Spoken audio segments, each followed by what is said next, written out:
আসসালামু আলাইকুম এভরিওয়ান, কেমন আছেন সবাই? আশা করছি সবাই অনেক অনেক ভালো আছেন। আমিও আপনাদের দোয়ায় আল্লাহর রহমতে অনেক অনেক ভালো আছি। তো আপনাদের মাঝে আবারও চলে এসেছি ছোট্ট একটি সাধারণ ব্লগ নিয়ে। এই তো দেখুন, আমি সকালে ঘুম থেকে উঠে আগে আমার বেডশিটটা চেঞ্জ করলাম, কারণ এটা অনেক দিন ধরেই বিছানো ছিল।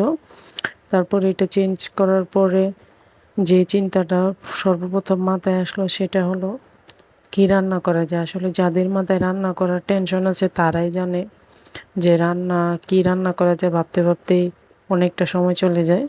তো ভাবতে ভাবতে দেখলাম ভ্যানে করে সবজি মামা আসছে, আর হচ্ছে আপনার মাছ নিয়ে আসছে। তো এইখান থেকে আমি একটা ছোট দেখে একটা কাতল মাছ নিয়ে নিলাম। মাছটা অনেক বেশি ফ্রেশ ছিল আর তাজা ছিল। এই যে দেখুন, বাসায় আনার পরে একদম মাছটা লাফাচ্ছিল, খেতে অনেক স্বাদ ছিল। তো মাছ তো নিয়ে নিলাম, এবার কি রান্না করব। তো সেটা ভাবতে ভাবতে ভাবলাম এখান থেকে কলমি শাক নিয়ে নিই।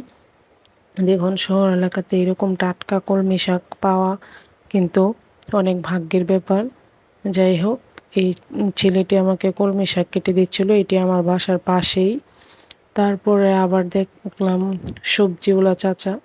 তো সবজিওয়ালা চাচার থেকে সবজি নিতে আসছিলাম। তবে আমি এখান থেকে শুধু পটলই নিয়েছিলাম, কারণ উনি সবজি অনেক বেশি বাজার থেকে দাম চাচ্ছিল। যাই হোক, বাসায় এসে যেটা না হলে চলেই না, এক কাপ চা খেয়ে নিলাম। তারপরে এই তো শাকগুলো বেছে নিলাম, মাছটা কুটে নিলাম, কুটে কাটে ধুয়ে নিলাম ভালোভাবে। এখন এই তো হলুদ লবণ মরিচ এগুলো দিয়ে মাখিয়ে নিলাম, কারণ ভেজে নিতে হবে। তো এই তো কড়াইতে ভালো করে তেল দিয়ে তেলটা গরম করে মাছটা ছেড়ে দিলাম।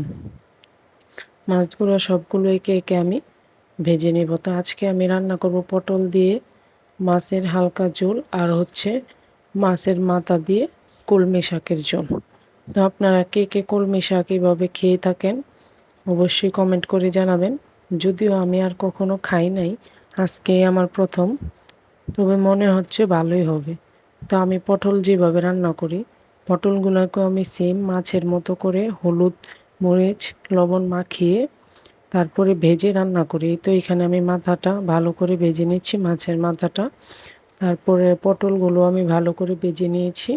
এভাবে ভেজে পটল রান্না করলে আসলে অনেক বেশি ভালো লাগে, কারণ না ভেজে রান্না করলে কীরকম একটা কাঁচা কাঁচা থাকে, অনেকে খেতে পারে না। তো আমার মতে তাদের জন্য সাজেশন হচ্ছে আপনারা এভাবে ভেজে রান্না করলে খুবই ভালো লাগবে। আশা করি আপনারা এইভাবে ট্রাই করতে পারেন। তো এখানে আমি সব মশলা টশলা দিয়ে ভালোভাবে কষিয়ে নিলাম, তারপরে পানি দিয়ে দিলাম। পানিটা বলক আসার পরে এখানে মাছ ছেড়ে দিলাম।